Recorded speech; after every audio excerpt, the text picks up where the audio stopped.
말씀은 출애굽기 39장 22절에서 43절까지의 말씀입니다. 그가 에봇 받침 긴 옷을 전부 청색으로 짜서 만들되 그 옷의 두 어깨 사이에 구멍을 내고 갑옷깃 같이 그 구멍 주위에 깃을 짜서 찢어지지 않게 하고 청색, 자색, 홍색 실과 가는 배 실로 그 옷 가장자리에 성류를 수놓고 순금으로 방울을 만들어 그 옷 가장자리로 돌아가며 성류 사이사이에 달되 방울과 성류를 서로 간격을 두고 번갈아 그 옷 가장자리로 돌아가며 달았으니 여호와께서 모세에게 명령하신 대로 하였더라. 그들이 또 직조한 가는 배로 아론과 그의 아들들을 위하여 속옷을 짓고 세마포로 두건을 짓고 세마포로 빛난 관을 만들고 가는 배 실로 짜서 세마포 속바지들을 만들고 가는 배 실과 청색, 자색, 홍색 실로 수노와 띠를 만들었으니 여호와께서 모세에게 명령하신 대로 하였더라. 그들이 또 순금으로 거룩한 패를 만들고 도장을 새김같이 그 위에 여호와께 성결이라고 새기고 그 패를 청색끈으로 관 전면에 달았으니 여호와께서 모세에게 명령하신 대로 하였더라. 이스라엘 자손이 이와 같이 성막 곧 회막의 모든 역사를 마치되 여호와께서 모세에게 명령하신 대로 다 행하고 그들이 성막을 모세에게로 가져왔으니 곧 막과 그 모든 기구와 그 갈고리들과 그 널판들과 그 띠들과 그 기둥들과 그 받침들과 붉은 물을 들인 순양의 가죽 덮개와 해달의 가죽 덮개와 가리는 휘장과 증거궤와 그 채들과 속죄소와 상과 그 모든 기구와 진설병과 순금 등잔대와 그 잔 곧 버려놓은 등잔대와 그 모든 기구와 등유와 금제단과 관유와 향기로운 향과 장막 휘장문과 놋 제단과 그 놋 그물과 그 채들과 그 모든 기구와 물 두멍과 그 받침과 뜰의 포장들과 그 기둥들과 그 받침들과 뜰 문의 휘장과 그 줄들과 그 말뚝들과 성막 곧 회막에서 사용할 모든 기구와 성소에서 섬기기 위한 정교한 옷 곧 제사 직분을 행할 때에 입는 제사장 아론의 거룩한 옷과 그의 아들들의 옷이라. 여호와께서 모세에게 명령하신 대로 이스라엘 자손이 모든 역사를 마침에 모세가 그 마친 모든 것을 본즉 여호와께서 명령하신 대로 되었으므로 모세가 그들에게 축복하였더라. 여러분, 오늘 말씀은 출애굽기 39장 22절부터 43절까지의 말씀입니다. 문단 나눠보면요, 저는 그냥 두 개로 나누었는데 22절부터 31절은 제사장 옷의 완성, 그리고 32절부터 43절은 성막의 완성, 이렇게 나누어 보았습니다. 드디어 길고 길었던 성막에 대한 이야기가 끝이 납니다.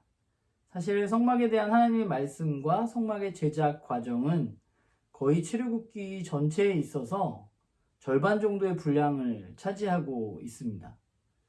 25장부터 40장까지 그 얘기만 계속되고 있어요. 중간에 물론 뭐 금송아지 에피소드라든가 이런 게 들어가긴 했지만 굉장히 긴 그런 분량을 차지하고 있는 것이 바로 성막의 제작입니다. 뭐 여러 번 얘기했지만 그 이유는 그만큼 성막이 이스라엘 민족들에게 있어서 중요하기 때문입니다. 출애굽기는 이스라엘의 애굽으로부터의 탈출 여정을 다룬 책이잖아요. 제국인 애굽의 왕 바로의 백성이었던 이스라엘 민족이 하나님의 백성으로 하나님께서 부르시는 이야기가 출애굽기인데, 그런데 사실 이 이야기는 출애굽기 18장까지에서 끝나고요. 그리고 19장부터는 시내산에 도착한 이스라엘 민족에게 하나님과 그들이 언약을 맺고 그들의 언약 백성으로 어떻게 살아야 하는지에 대해서 이야기하는 부분이 19장부터 마지막 장 부분인데, 그런데 그 이야기의 대부분이 성막의 제작과 제사장의 임명에 대한 이야기입니다. 시내산에서 하나님이 언약 백성인 이스라엘에게 하신 말씀은 그들이 이제 언약 백성으로서 어떻게 살아가야 하는 이야기인데, 그런데 그 이야기의 대부분이 성막의 이야기라는 것은 사실 의미하는 바가 굉장히 크다는 생각을 하게 됩니다. 왜냐하면 성막이 그들이 하나님의 백성으로 살아가는데 핵심이라는 이야기이죠. 성막은 하나님과 이스라엘 민족이 만나는 곳입니다. 결국 하나님 백성으로 살아가기 위해서 가장 중요한 것은 하나님과 하나님의 백성이 만남을 갖는 온전한 관계를 누리는 것입니다. 이제 하나님은 불러내신 이스라엘 민족과 온전한 관계를 누리기를 원하시는 것이죠. 그럼 온전한 관계가 어떻게 가능한가? 오늘 본문을 보면 모세는 성막 공사가 끝나고 그것을 점검했다고 말해요. 그런데 그의 점검 기준은 뭐냐 하면 하나님께서 명령하신 대로 되었는가 하는 것이 점검의 기준이었습니다. 그러니까 언약 백성의 모든 일의 기준이 바로 이것이라는 거죠. 하나님의 말씀대로 되었는가? 하나님의 말씀이 기준이 되지 않는다면 아무리 성막을 멋지게 지어도 그것은 잘못된 것입니다. 그것으로 하나님과 온전한 관계를 누릴 수는 없는 것이죠. 이스라엘 민족에게 가장 중요한 것은 이제 하나님의 말씀 그대로 되는 것이 가장 중요한 것입니다. 좀 지루했던 성막 이야기가 끝이 나는데요. 말씀을 보면서 그런 생각했어요. 왜 이렇게 지루한 부분을 우리는 읽고 묵상해야 하는가 라는 생각을 좀 해보았습니다. 그런데 그것은 이 묵상의 과정이 나의 삶이 하나님의 말씀대로 살아가기 위한 가장 기초이기 때문에 그렇습니다. 말씀 묵상은 사실 그렇게 재미있고 즐거운 일이 아닐 때가 우리들에게 훨씬 더 많습니다.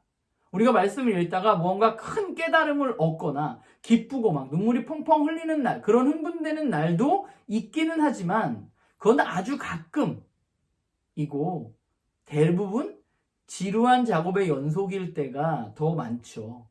별로 하고 싶지 않은데 자리에 앉아서 묵상을 한다거나 목사님이 하라 그랬으니까 한다거나 저는 영상 찍고 여러분에게 나눠야 하니까 한다거나 이런 일들이 우리에게는 훨씬 더 많습니다.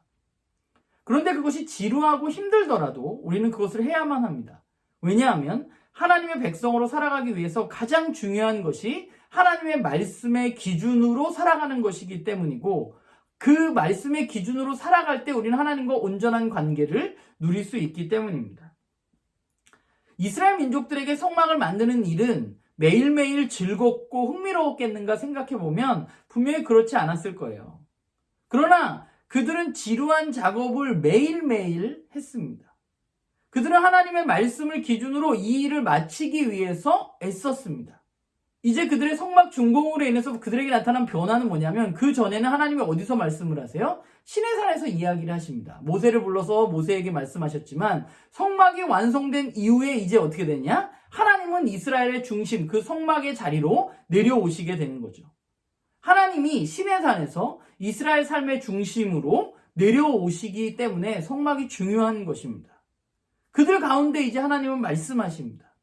하나님의 백성에게 가장 중요한 것은 더 멋진 일, 더 많은 일을 하는 것이 아니라 또 더 많은 인원이 모이고 더 큰 예배당 건물을 짓는 게 아니라 가장 중요한 것은 성도 한 사람 한 사람이 하나님과 온전한 관계를 맺고 있는가 하는 것이고 하나님의 말씀으로 우리가 그것을 기준으로 매일의 일상을 살아가고 있는가 하는 것이죠. 그것을 위해서 우리는 묵상을 쉴 수가 없는 것입니다. 왜냐하면 우린 말씀대로 살아야 하는 존재이기 때문에. 말씀대로 살아야 하는데 그 말씀을 이해하지 못한다면, 우리가 읽지 않는다면, 듣지 않는다면 우리의 삶의 방향이 잘못될 수밖에 없는 것이죠. 정답이 없는 우리의 삶에서 우리는 말씀을 묵상하는 지루한 작업을 매일매일 해야 하고 만약 우리가 그것이 지루하다고 재미없다고 우리가 하지 않는다면 우리는 이 땅에서 하나님의 백성으로 살 수 없습니다.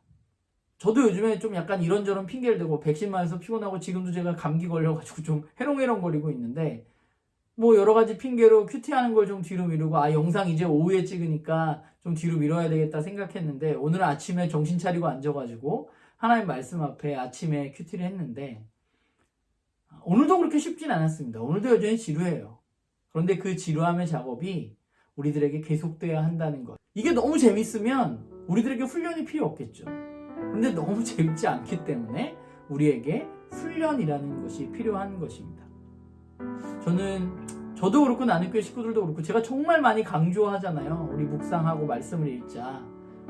왜냐하면 그게 가장 중요하기 때문에 그래요. 이스라엘 민족이 성막을 지었던 것처럼. 우리 나눔교회 식구들이 조금 지루할 수 있고 재미없을 수도 있고 이해가 때로는 안 될 수도 있지만, 그러나 이 묵상의 여정을 매일매일 해나가면서 하나님의 말씀의 기준으로 살아가는 그런 하나님의 백성이 되기를 간절히 소망합니다.